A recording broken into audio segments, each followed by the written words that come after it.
এই কসবা কাণ্ডে যিনি মূল অভিযুক্ত মনোজিৎ মিশ্র তার বিরুদ্ধে কিন্তু এর আগেই একাধিক অভিযোগ রয়েছে।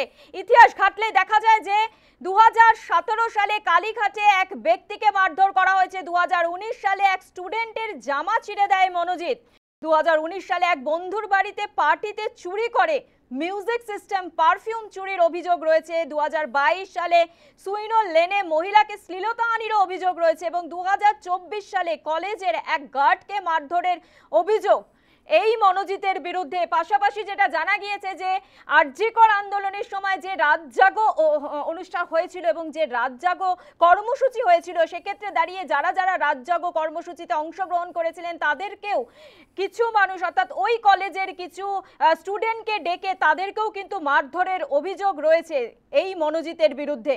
অর্থাৎ একাধিক অভিযোগ রয়েছে এই মনোজিৎ মিশ্রের বিরুদ্ধে। তবে এখনো পর্যন্ত কেন এত অভিযোগ থাকা সত্ত্বেও কেন প্রশাসন কোনো ব্যবস্থা নেয়নি, কেন পুলিশ কোনো ব্যবস্থা নেয়নি, সেই প্রশ্ন কিন্তু উঠছে। 2017 সালে কালীঘাটে এক ব্যক্তিকে মারধরের অভিযোগ, 2019 সালে এক স্টুডেন্টের জামা ছিঁড়ে দেয়, 2019 সালে এক বন্ধুর পার্টিতে চুরির অভিযোগ রয়েছে এবং 2022 সালে এক মহিলাকে শ্লীলতাহানি, 2024-এর এক কলেজের গার্ডকে মারধরের অভিযোগ। অর্থাৎ একাধিক অভিযোগ রয়েছে মনোজিৎ মিশ্রের বিরুদ্ধে। তবুও কিভাবে দাপুটে তৃণমূল সংগঠন, এই দাপুটে নেতা মনোজিৎ মিশ্র, সেই প্রশ্ন উঠছে কিভাবে তার দাপট চলতো এই আইন কলেজে, সেই প্রশ্ন উঠছে।